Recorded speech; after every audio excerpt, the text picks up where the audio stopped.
东太平洋15号飓风非常的可怕，中间速度270，相当于20级台风的威力，登陆墨西哥啊！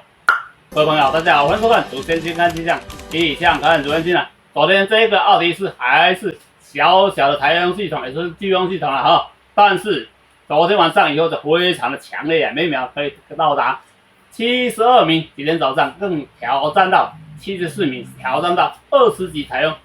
5级飓风的威力向这个东北方向登陆墨西哥了哈，登陆之后就慢慢萎缩掉。我们从画面上可以看见，它的太阳能非常的明亮啊，一直朝向这个墨西哥，但是因为它离土地非常的近啊，登陆之后一下下就萎缩掉了。但是这个是非常强烈的一个飓风系统啊，但是啊，它所带来的伤害非常的可怕。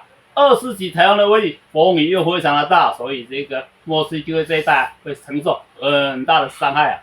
像你是这样啊，在那个大西洋那边有一个叫塔米啊，现在的中央气压是986啊，中间速度155，相当于14级到13级台风的威力啊。但是它转向这个东北方向之后，就慢慢在这边萎缩掉，所以这个比较不重要了。但是这个奥迪斯就非常的可怕，到底这个奥迪斯明天会不会在这个墨西哥里面消失呢？还是这个在登陆时造成什么伤害？如果我们有这样的新闻出画面，我们来分享给大家哈，要注意这个奥迪斯啊。